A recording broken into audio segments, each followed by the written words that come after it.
Hello, hi everyone. I am your producer. Now I'd like to teach you something about improbable conditional sentences. Dear students, improbable conditional sentences in English is also called second conditionals.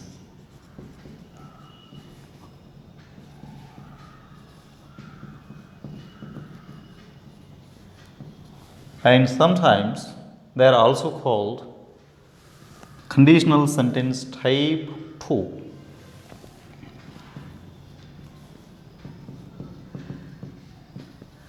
Conditional sentence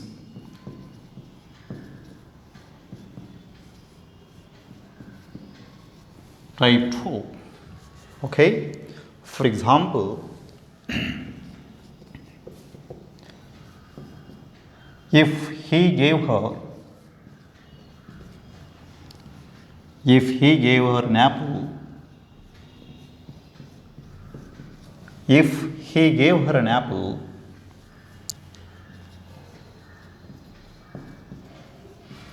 she would eat it. Okay? The sentence is simple. You know it.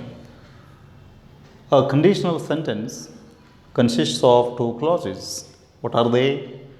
They are conditional clause and main clause.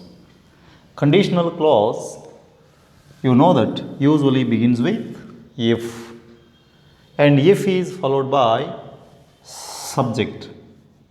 Subject is followed by past form. Okay? Subject plus past form, you know it. This is a sign of simple past tense.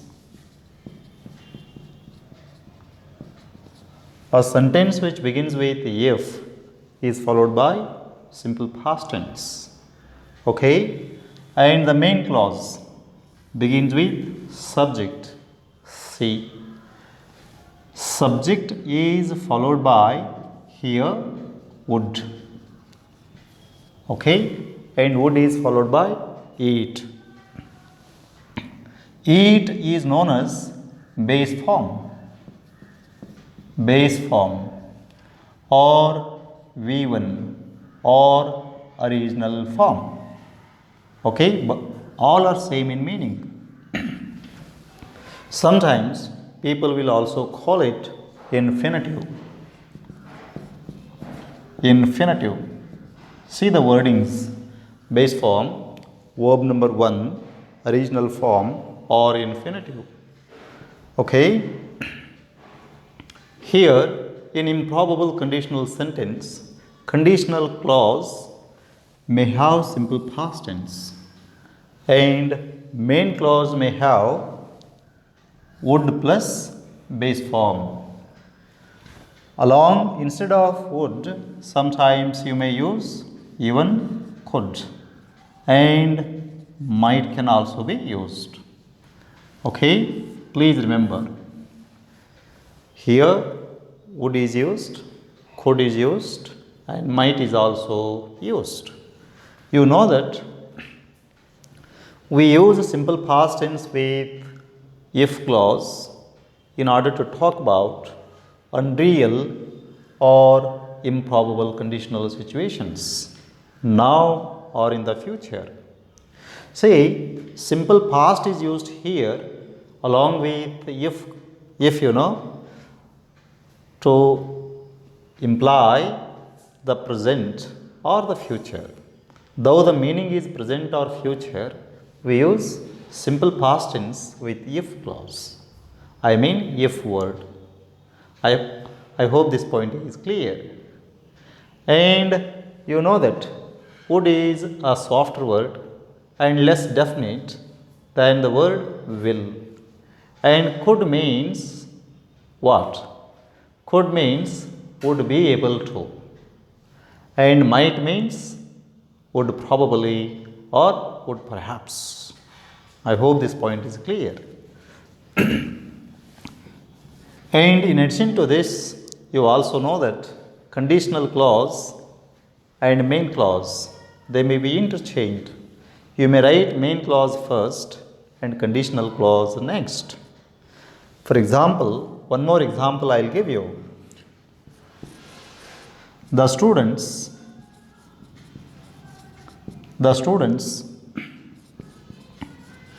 could get good marks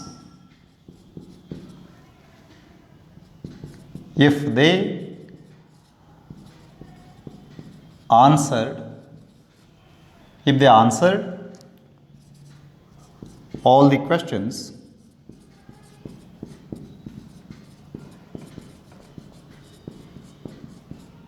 correctly. Please look here. The students could get good marks. This is the main clause.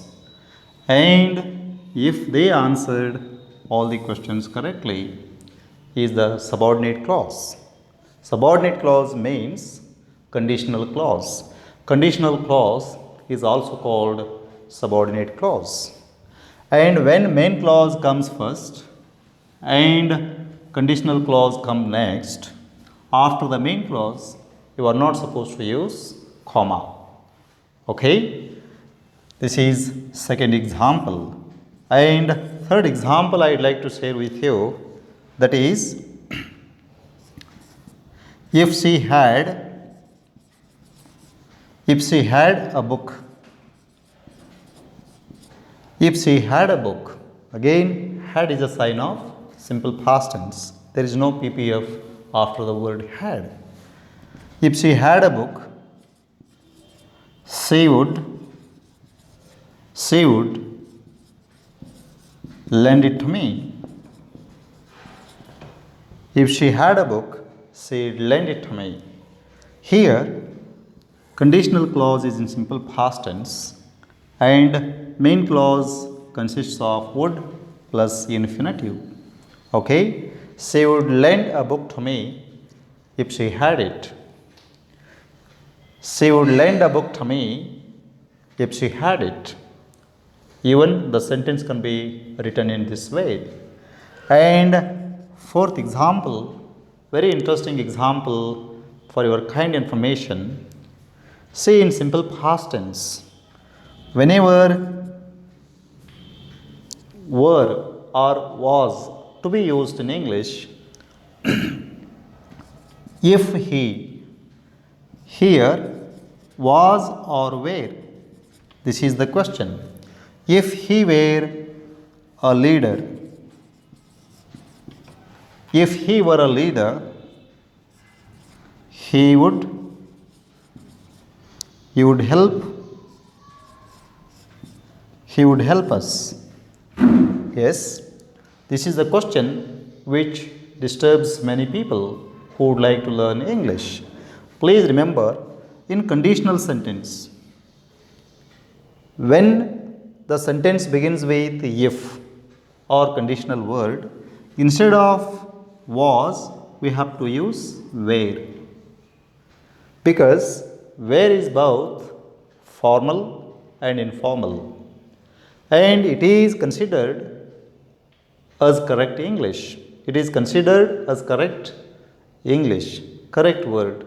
People have accepted that were is correct after the conditional word if.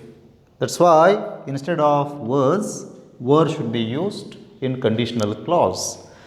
Throughout the world, it is accepted as standard English, as a good English, as a correct English. Especially in American English, they would like to use were instead of was in conditional clause. Okay? If I were an apple, instead of was, we have to use were. It is accepted as correct English throughout the world. Therefore, we have to use it. Okay? And when to use were? When singular subject is used after if. Instead of was, we have to use were here. Was is both formal and correct English. Therefore, we have to use it. Okay, if I were an apple, okay, you would eat me. If I were an apple, you would eat me. I hope it's clear. And last example, if I were you is used while giving advice to others. For example, if I were you, okay, I I would I would do it fast. If I were you, I would do it fast. This is if I were you, the structure is there, It's usually used to advise people. If I were you, I would do it fast. I hope this point is clear. I told you improbable conditional sentence will have simple past in conditional clause, and in main clause we may have would, could, might plus base form, and even had plus no past participle form is also sign of simple past tense, and even in such conditions we have to use would plus infinitive in main clause. And you also came to know in conditional clause instead of was we have to use were, as it is considered as correct English throughout the world. I hope this point is clear. Dear students, thank you very much for watching this video till the end, and if this video has helped in understanding improbable conditional sentence, please like it, share it and subscribe to my channel for all my videos. With one more interesting video, I will see you next time. Till then, bye.